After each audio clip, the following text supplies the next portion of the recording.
All right, let's jump right in. The longest government shutdown in U.S. history is over. But, that's not really the end of the story. It's actually the beginning. The deal to reopen the government, well, it set off this absolutely wild chain reaction of consequences, and it totally changed the political game board. Just think about that for a second. 41 days. For over a month, parts of the U.S. government were just closed. We're talking about federal workers going without a paycheck and really vital services hanging in the balance. The sheer length of this thing really set the stage for a super high-stakes ending. And honestly, I don't think there's a better way to describe what happened. This quote just nails it. The deal wasn't the end of the game. It was the break shot. One single event that sent all the political players and pieces flying across the table in directions nobody could have predicted. So yeah, that's what we're here to figure out. What was actually in this deal? And when the dust settled, where did all those political balls end up? We're going to break down the compromise, look at the instant reactions, and then trace the incredible chain of events it kicked off. First up, let's get into the nitty-gritty. What was actually in the bill that finally broke that 41-day stalemate? Let's take a look.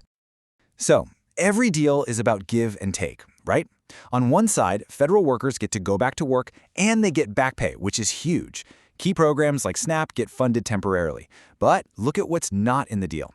A full restoration of those SNAP benefits? Nope. And this is a big one. Extending ACA premium tax credits wasn't included. That means millions of people are suddenly facing the very real possibility of losing their health insurance.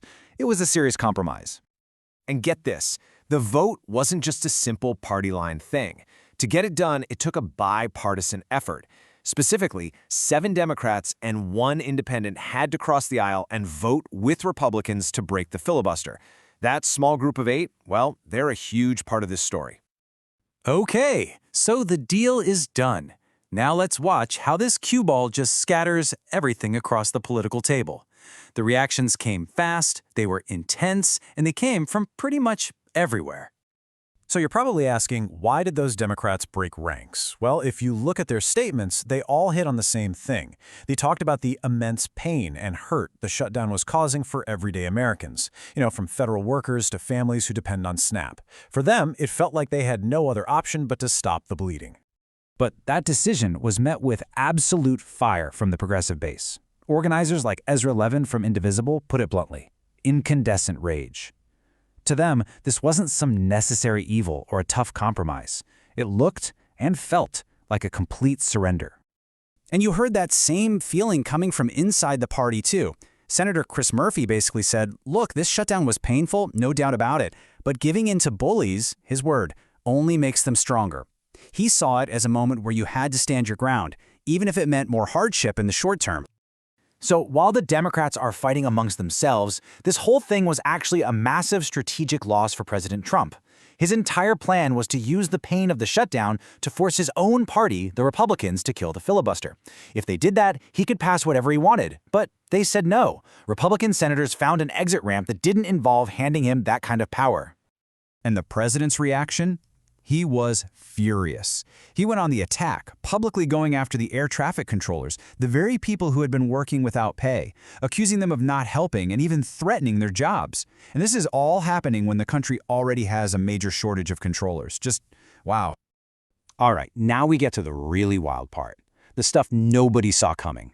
These are the political bank shots, the hidden plays, the true chain reactions that spun out of this one deal.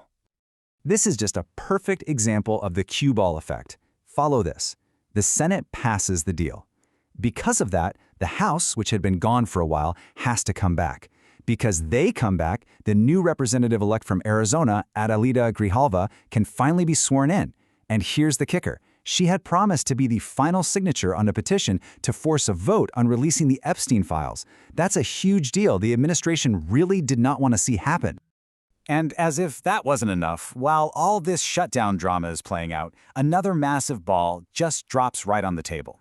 The president issues this incredibly broad pardon for anyone who was involved in trying to create those alternate slates of electors to overturn the 2020 election. Now, for the moment, this is mostly symbolic because these people haven't actually been charged with federal crimes. But the message it sends, that's enormous. It's a crystal clear signal that the president is willing to protect anyone who challenges future election results for him. It's a big, big deal for what comes next. So the break shot happened, all the balls have scattered and stopped rolling. What does the political game board actually look like now? It's a whole new game. So let's just recap. At the end of the day, you've got a president who is just openly defied by his own party. You've got the Democratic Party in the middle of a huge internal fight over their entire strategy. The House is back, and they're being forced to vote on a super sensitive issue. The end of the shutdown didn't really solve anything. It just created a whole new set of complex problems for everyone involved. And all of that leaves us with one last big question. The entire game has been reset, there are new fault lines everywhere, and every single player is in a much trickier spot than before. So, who's going to be the one to sink the 8 ball next?